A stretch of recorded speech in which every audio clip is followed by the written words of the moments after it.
just like my whole like management plan that I had, I've kind of just like pushed it back a little bit just for the time being, just so I can really focus on the one that I have right now and truly scale that. And that's kind of just what I've been doing, like building out like the back end stuff, as you'd say, like the CRM, the just all the automation stuff, like just getting it all so everything's ready to go pretty much. And to be fair, it took me longer than what I thought it would have because I've never done it before. And I was kind of just lost for like the first 2 days. I was just sat there thinking, what the hell am I supposed to actually be doing?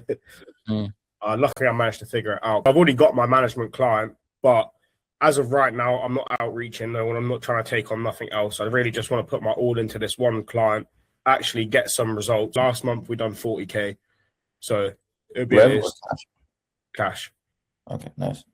And yeah, so I think it should be all right, to be fair. And hopefully within the next few, no, not hopefully, I don't like saying hopefully actually, but within the next few months, it'll be at 100K, if not more. It's normal.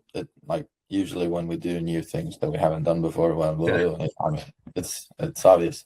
I would like to flag one thing though that I have personally done myself, and I have also seen others too, is when we're starting a new business, even if you've started businesses before, whatever, it's super easy to get focused on the like work, or like on the back end work in this case, but not the marketing and not the like I need to book sales calls and I need to close deals, because booking sales calls and closing deals, that's a bit, there's rejection in there is, it can be tedious because you're doing the same thing over and over again. Don't build more. Don't build more stuff because you need more clients. And it is true, you want to over deliver for your current client. However, let's say this one client, I don't know, it doesn't go as planned. Then it's super easy for you to draw the conclusion of, okay, I obviously, like, I shouldn't be doing this. This is not a good business, or I don't think this is for me, or maybe I'm just not made for this. But that's not correct. That's not the correct conclusion. You're basing it off a test. You should have at least 3 clients and then tell yourself what you told yourself now. So get your first 3 clients at least. I would say 5, but if you want just 3, just like 3 at least. Yeah. Because then with the 3, at least you have a sample, If for some reason one of them doesn't work out or 2 of them doesn't work out, then you will still have at least one that did. Yeah. And then you can be like, okay, what did we do right here? What did we do wrong here? I've done that mistake where I would like take on a client and then like it would be so slow moving forward.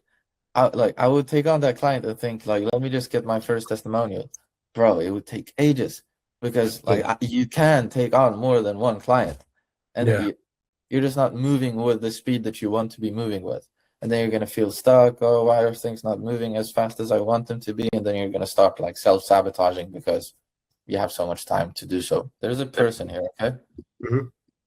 Woohoo! This is you. Okay, you want to get to this house. Woohoo! Beautiful house.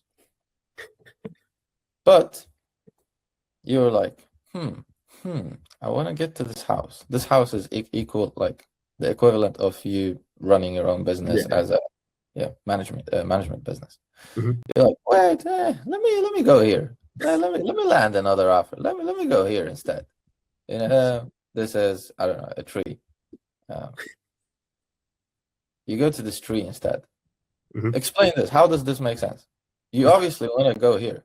The honest reason is because this road you have not walked before. This is the unfamiliar one. This is it's a bit more scary. Maybe it's not the most terrifying thing you've ever done in your life, but there will be some fear here because it's unfamiliar. It's just new. We humans are afraid of new stuff because usually back in the days we would die if we would go to a place we would not know about. But that's not you deciding. You did not make that decision. Because your ambitions, your goals, they want to get here. They want to get to the house. And now I have a deep question to ask you, Riley. Who do you want to be? The person who lets his fears control him, or the person who wants to be able to control his own actions? Realistically, if I just continue doing what I'm doing, really, I mean, I'm going to be in a similar position. Maybe a little bit of growth, but not a whole lot. It's not really going to get me to that house that I want to be at. You get like, you need to be reminded more than taught, and it's correct. Yeah. It's just we need to be reminded of things, and hopefully this can be your reminder. The hardest thing to do is get this switch in your brain. I can tell you a story of how it happened to me, and hopefully you will be able to actually relive it with me. So imagine me, but a different version of me, an older version, like the version I was before. He was the person who would wake up, like on a good time, 8, 9, 10, whatever, like decent time, nothing too crazy. He would go to the gym. He would have like a packed calendar, but he would go to sleep every day, not doing what was on his calendar. He ended up asking ChatGPT about the best outreach method instead of actually outreaching. He was checking his emails and reading Alex Hormozi's like newsletter thing. He was thinking, now I'm learning. He would open up Instagram 373 times a day. He would not do the things that he had told himself to do, and he would keep switching lanes. He would go from one thing to the other. He was not able to focus. He had too many distractions. I can build 300 websites. I will not make money from it if I don't have a client. I can read all of Alex Hormozi's emails. I can text ChatGPT as much as I want. It feels maybe productive. And I was really good at like tricking myself into believing that was what I needed to do. It took me like 18 months to make my first 10K. Literally like 1.5 years, a bit less than 2 years, more than 1 year. I don't remember the exact amount of months, but I didn't feel anything because I was like, I didn't feel like a beast. I didn't feel like, I deserved it, because I was being this like scared little pussy, But something switched. I lived with a friend of mine. His name is Jack. We set it as a rule for ourselves, and we hold each other accountable to never break anything we say. And bro, I say never of anything. And that's when it switched for me. We did that for a complete month. Like everything we said we were going to do had to be done before we went to sleep. If we said we're going to wake up at 8 tomorrow, we woke up at 8. I said I would sleep without my phone. I would put my phone in the other room. I would wake up without an alarm.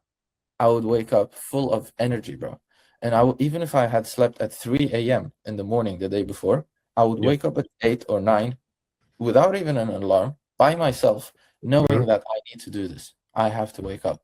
And I would happily wake up and I would fucking run to the backyard and do push-ups. Like, not because, I'm not saying go do push-ups, because I felt like I was like doing what I felt like I was worthy, I felt happy, fulfilled. I was like, I'm a fucking beast, I'm a fucking beast. And I could just feel it. And that's what we did. I said, I'm going to do 50 outreaches. I did not go to bed until 50 outreaches was done. I said I was going to post 3 reels. I posted 3 reels before I was going to go to sleep. I said I would script a webinar. The webinar was scripted. We said we would hit likes every Monday. We hit likes every Monday. You know what I mean? Yeah. Like nothing was not being done. That month alone, I doubled my income. That was the first time I went to like 20 something K. So I went from being like the 10K earner to 20 plus K earner. And that energy has like stuck with me and been a thing. It's just, I just do the things that I say I'm going to do. They happen. And I believe that, it's reinforced. And also gratification comes in as well. You make more money, you notice the people around you, like they notice that you have shifted. They respect you when you say, I'm going to X, Y, Z. They believe you, and that's the biggest shift, bro. It's not the hardest part. The hardest part is doing these uncomfortable things that you should be doing. You're running away from them, and then literally just breaking that person, like killing the version the 1.0 version of you and becoming this second version of yourself. If we remove all distractions, then there is nothing else for us to do than being focused. When I'm speaking to you right now, I only have your tab open. I have the Miro open because I was sharing it to you, but woohoo, closed. Because now I can actually be focused on you only. I don't have other tabs open. Yeah. My desk is clean. I have a water thing. I have my coffee mug. That's it. My phone is behind my laptop, so I can't see it. I don't get any notifications on any device. A lot of people have like 15, 20, 30 tabs. How many tabs do you have open right now? Yeah, okay, I get you. Don't worry. It's distracting, bro. It's like, it's even if you're not thinking, hey, it's distracting, maybe you're like, no, I'm used to it. No, that's exactly it. You're giving your brain, let's say you have 15 tabs open. You're giving your brain 15 things to look at. Yeah. So like your brain has to process them. You don't choose to process them. Your brain has to. Do you have a Claude subscription or like an AI subscription? It uses credits? Yeah, I've got Claude, yeah. Yeah, imagine same thing with our brain. It's using credits for everything we do, say, think, processing, anything, you know? It's like using its energy. Therefore, you're literally like distracting and like putting your focus into multiple different things and telling my brain, all right, load everything in front of me. And you have 15 things in front of you. And I only have 6 apps on my phone. I only have like, yeah, like delete all of them. And the ones that I don't want to delete, like the alarm app, for example, I use alarms, you know, to wake up.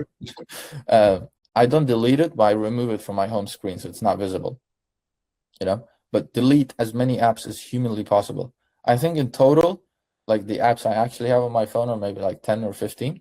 The rest I've deleted or like removed from my screen. The only thing, let me, did you see me pick up my phone behind my laptop? The only apps I have are these. So I have Telegram.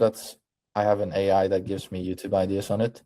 I want to put, so like the things I want to be consistent with, I've made them easily accessible to me. The things I don't want to be spending time on, I made them hard for me to access. Remove all distractions humanly possible, because then all there is left to do is work. If you remove anything and everything and only have the things that you can do left, then what are you going to do? There is no such thing as multitasking. Our brain can only focus on one thing at a time. Yeah. Multitasking is humanly impossible. The only reason to why people say multitasking is because you can train your brain to be faster at switching focus from task to task.